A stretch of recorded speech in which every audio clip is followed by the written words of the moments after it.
안녕하세요. 승리하신 가족 여러분. 오늘 4월 17일입니다. 저희들 이제 말씀에 이제 4장 말씀의 마지막 부분에 이제 다다르고 있습니다. 오늘은 말씀드렸던 대로 1부와 2부로 나눠져서 2부에서는 이 2장과 4장 전체의 말씀을 한번 요약해 보도록 하겠습니다. 오늘 본문 묵상하기에서도 잠깐 나오는데 이 잠깐 나오는 것보다는 약간 시각적인 부분을 더 곁들여서 저희들 2장과 4장 말씀을 여러분과 함께 나누는 시간을 갖도록 하겠습니다. 그리고 안내 말씀 드릴 것은 저희들 내일 승리하는 삶 리더 모임이 매주 토요일 오전 10시에 강성교회 5층에서 있습니다. 그래서 저희들이 구조로 있는 구속사적인 구조로 있는 연속 강의 구속사적인 구조로 있는 성경 읽기 훈련을 저희들 이제 큰 페이퍼에다 놓고 이렇게 펼쳐놓고 보는 연습을 해요. 그래서 펼쳐놓고 봤을 때 저희들이 이 장절의 이제 구분 때문에 넘겨서 볼 때는 잘 보이지 않았던 게 펼쳐놓고 보면은 전체적인 내용을 더 이렇게 볼 수 있어서 때로는 이 부분이 도움이 되는 것 같습니다. 그래서 이 연습을 하니까 혹시 우리 이제 그동안 나누지 못했던 부분에 대해서도 저희들 오프라인 강좌에서 많은 리더분들과 함께 나누게 되니까 이 부분에 대해서 관심 있는 분들은 오셔서 같이 이제 동참해 주시고요. 그리고 저희들 한 달에 한 번씩 오프 강좌가 있던 걸 알고 계실 겁니다. 그런데 이번에 오프 강좌는 셋째 주가 아니라 넷째 주에 이루어지게 됐습니다. 지금 강의하시는 목사님들 여러 가지 세미나라 여러 가지 일들이 겹쳐져 있어서 날짜 조율이 이제 될 수밖에 없었고요. 앞으로 5월 달부터는 저희들이 지금 내부적으로 상의하기에는 매달 셋째 주에 이 오프 강좌를 하는 것으로 정하고 그 시간을 이제 지정해서 한번 해보도록 지금 협의 중입니다. 그래서 이 부분도 되면은 저희들이 다시 공지할 텐데 잘 될 수 있도록 여러분들 계속 기도해 주시고요. 내일은 저희 일반 리더 모임 다음 주에 저희들 오프 특강이 있다는 거 다시 한번 기억 부탁드립니다. 자, 여러분들 알고 계시다시피 저희 승리하는 삶은 방해댕이이신 박유일 목사님의 구속사로 조망한 성경 연속 강해짐 요한복음 1편을 통해서 편집이 되어 있습니다. 그래서 이 부분에 대해서 더 자세한 성경적인 내용과 성서적인 해석과 전통적인 방법에 대해서 여러분 알고 싶으신 분들은 이 책을 더 통해서 더 깊이 있게 연구를 해주시고요.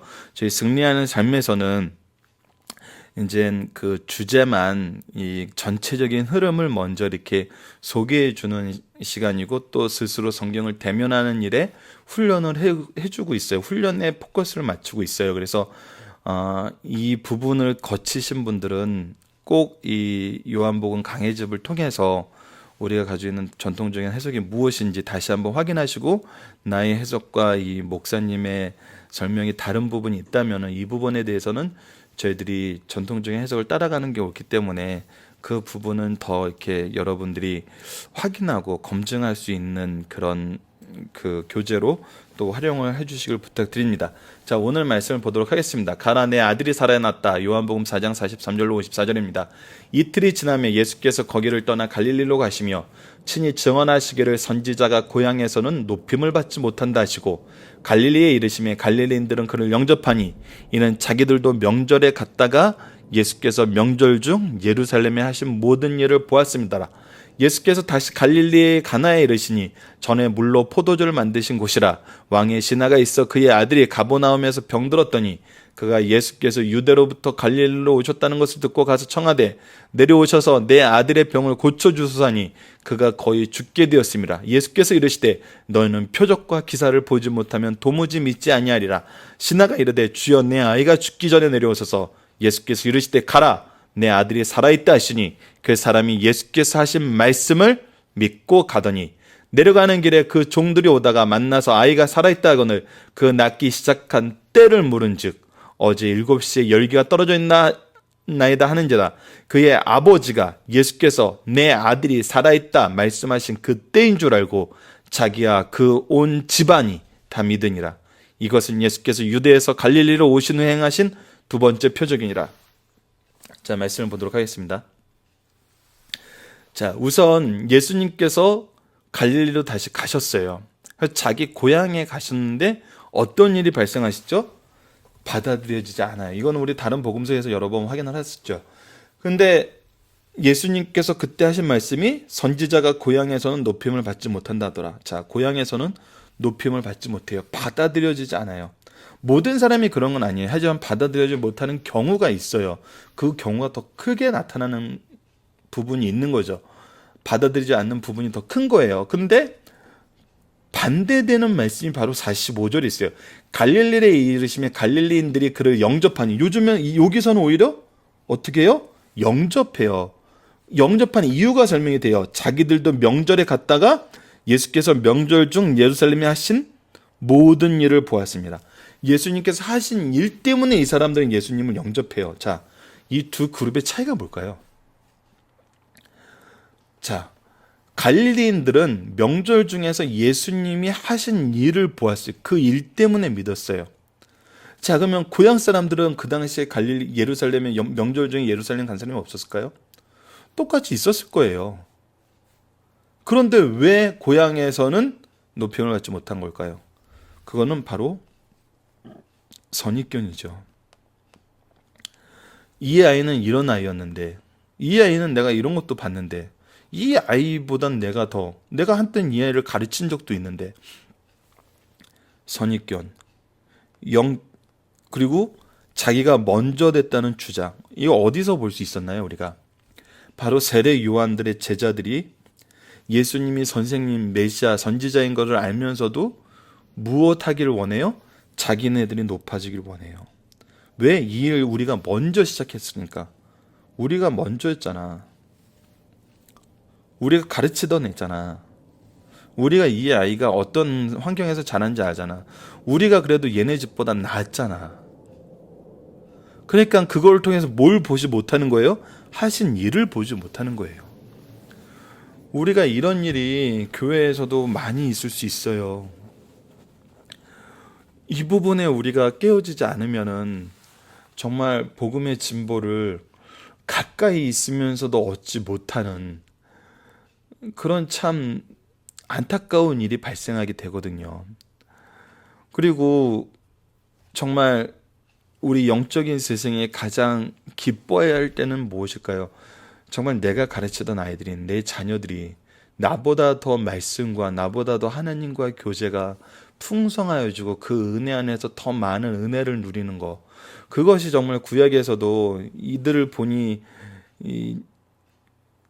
당대된 것이 아니라 이 믿는 가문의 자식이라는 것을 볼 정도로 요셉의 축복이 날로 더해지는 것처럼 정말 그것을 보는 거거든요. 근데 우리가 때로는 우리의 선입관과 우리의 주장이 이것을 막을 수 있다는 거예요.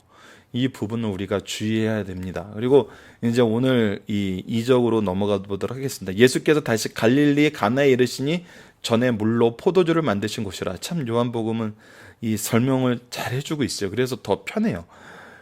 왕의 신하가 있어 그의 아들이 가버나움에서 병들었더니 그가 예수께서 유대로부터 갈릴리로 오셨다는 것 가서 청하되 내려오셔서 내 아들의 병을 고쳐주사니 거의. 자, 여기서 보면은 이 관원이, 왕의 신하가 무엇을 하죠?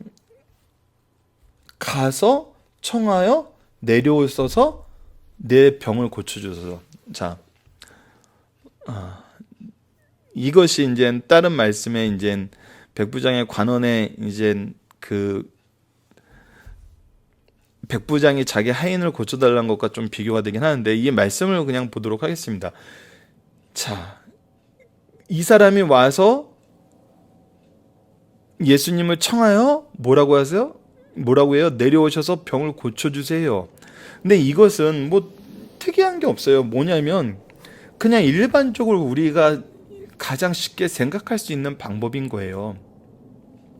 근데 이곳에 대한 예수님의 대답이 우리에게 이제 주는 교훈이 있는 거죠. 예수께서 이르시되, 왜 예수님이 하필이면 이때 너희는 표적과 기사를 보지 못하면 도무지 믿지 아니하니라. 왜 이 말씀을 하셨을까요? 자, 이 47과 48절의 그 내용의 차이는 뭘까요? 자, 45절 말씀에서는 이들은 예수님께서 하신 일을 보고 예수님을 영접했어요. 즉 예수님이 전하신 그 천국 복음과 예수 그리스도의 메시아성을 보고 그를 영접하게 됐어요. 그런데 왕의 신하는 무엇 때문에 예수님을 찾아왔죠? 영접하러 찾아오고 예수 그리스도를 메시아로 찾아온 것이 아니라 다시 자기의 개인의 필요와 육적인 것에 치우쳐서 예수님을 찾아오게 됐어요.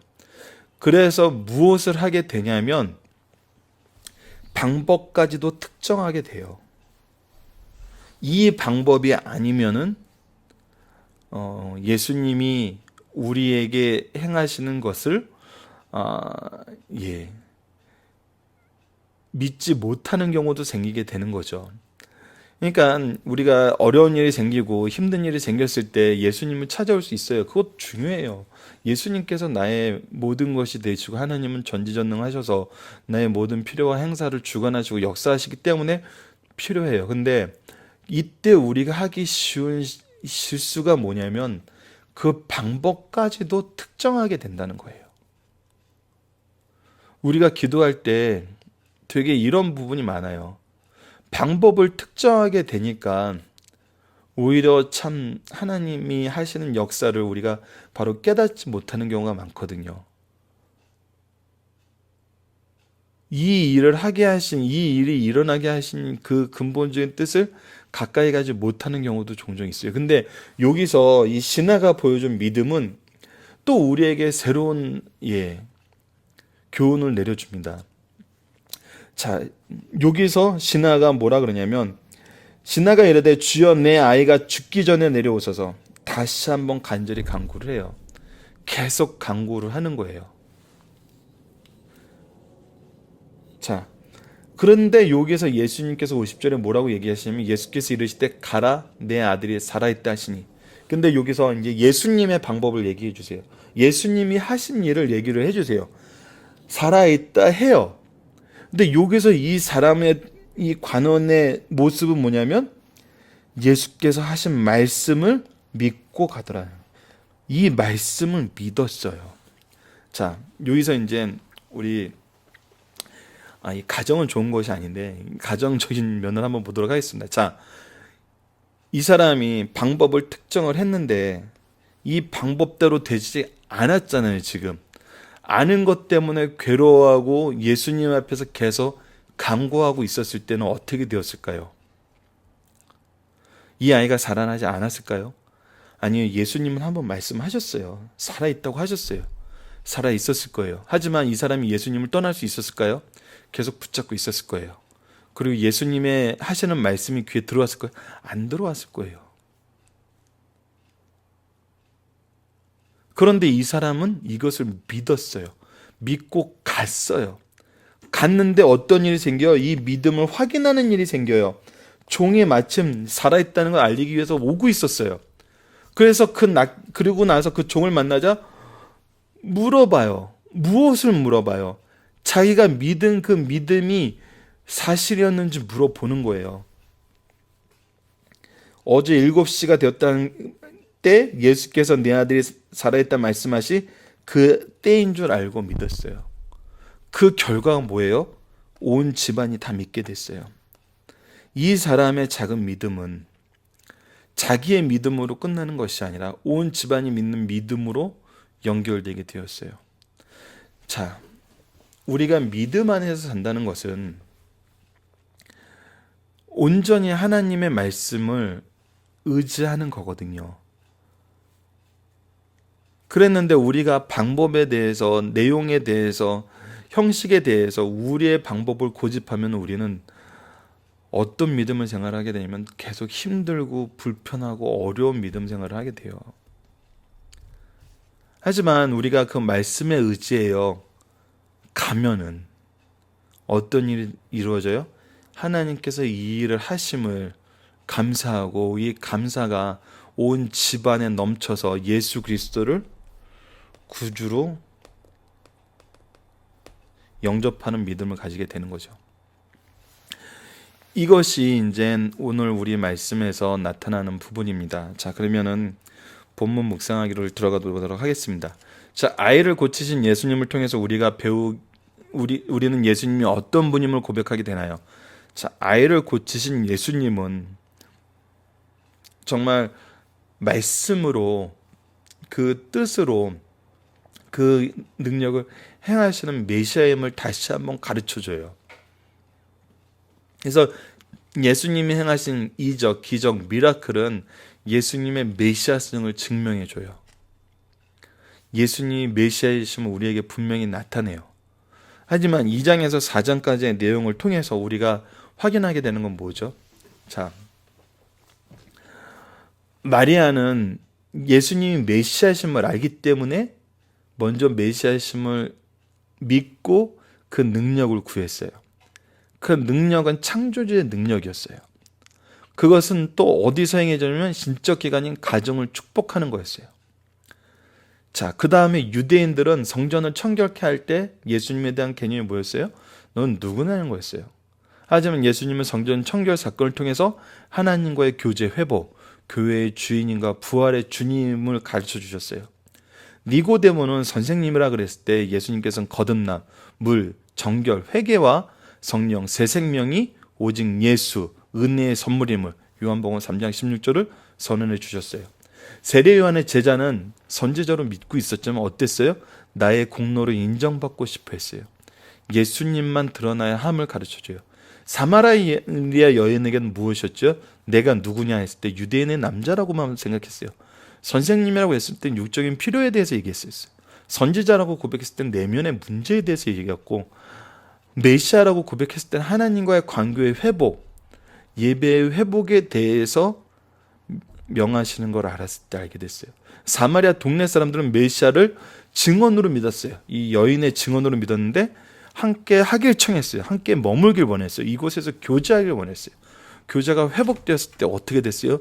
메시아 구세주를 말씀하심으로 예수님 말씀을 통해서 믿었어요. 근데 고향 사람들은 어떻게 했어요? 인정하지 못했어요. 갈릴리 사람들이 빠졌는데 갈릴리 사람들은 어땠죠? 오히려 그 증언하신 것을 통해 믿었어요. 참 놀라워요.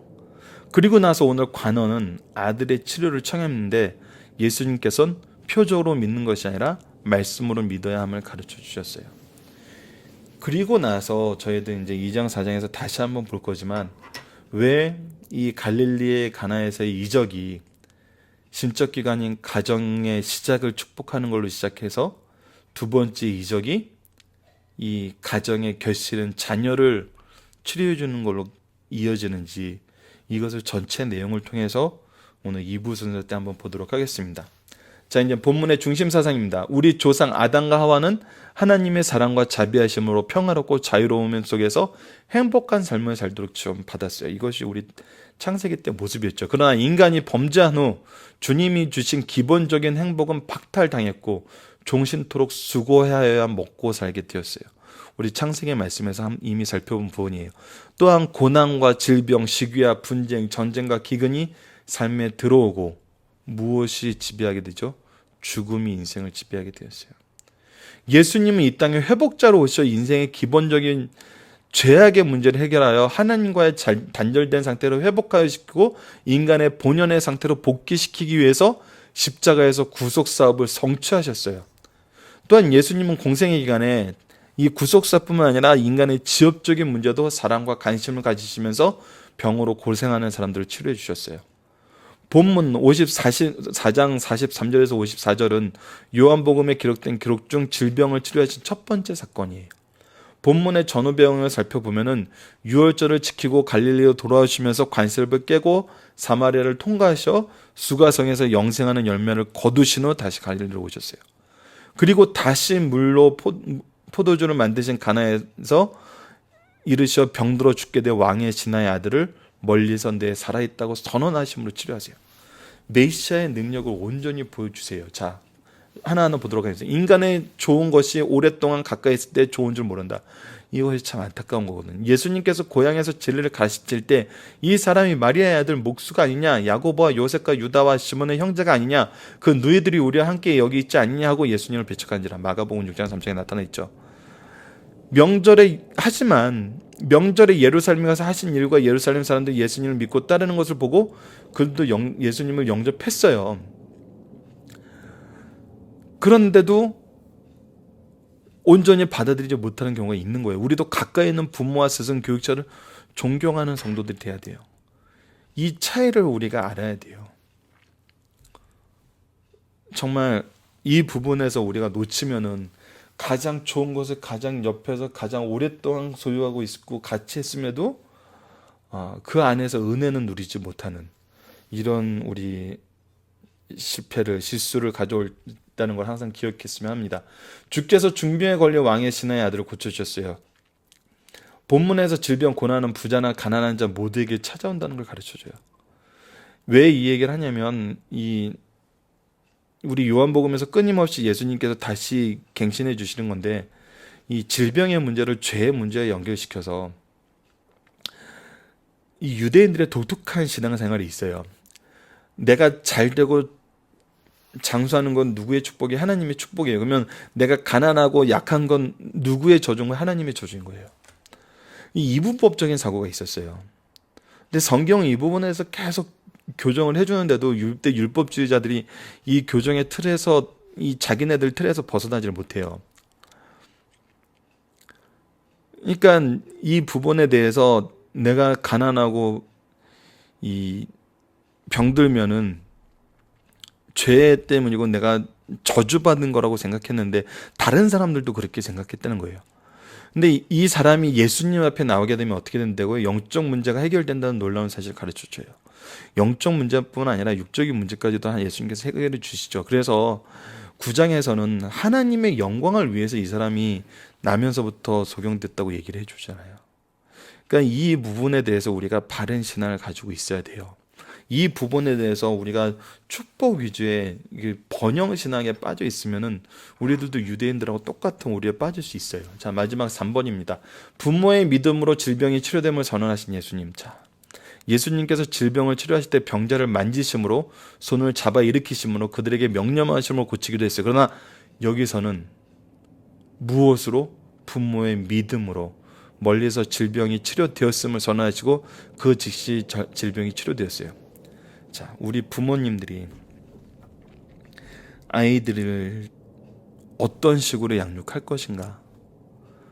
어떤 모습이 정말 그 모습인지 우리 2부에서 살펴보도록 할 겁니다. 이 부분이 정말 우리 부모의 자식에 대한 자세가 굉장히 두드러지게 나타난 부분 같아요. 창조주 되신 예수님께서 어떤 방법으로든지 원하시면 그들의 된다는 사실을 보여주심으로써 예수께서 우리의 무엇을 주관하세요? 생사화복을 주관하시는 분이심을 보여주세요. 우리가 의지해야 될 건 예수님이에요. 세상 것 다 허무해요. 10년이 지나면 어떻게 변할지 몰라요. 우리 아이들은 앞으로 최소한 10년 이후의 삶, 20년, 30년, 40년 이후의 삶을 계속 살아나가야 되는 애들이에요. 우리가 그러했던 것처럼 우리의 앞일을 하나도 우리는 알 수가 없어요. 근데 우리는 10년 앞도 내다보지 못하면서 우리 아이를 예수님께 맡기기보다는 우리의 방법에 의지하게 만들거든요. 아이들이 계속 예수님이 가려지는 삶을 살아요. 이거는 굉장히 중요한 사실입니다. 우리 오늘 2부 순서에서 이 부분을 복합적으로 한번 보도록 하겠습니다. 말씀을 기초로 기도하기를 통해서 마치겠습니다. 하나님, 우리가 예수님에 대한 이렇게 풍성한 증거를 통해서도 연약하여 때로는 주님의 신념을 신뢰하지 못하고 연약하여 넘어질 때가 있음을 고백합니다. 우리로 진리의 말씀을 의지하여 역사하시는 성령의 능력 안에서 바른 믿음을 지키게 하여 주소서. 고난과 환경과 세상을 이기는 믿음을 소유하게 하여 주소서. 예수님 이름으로 기도드립니다. 아멘.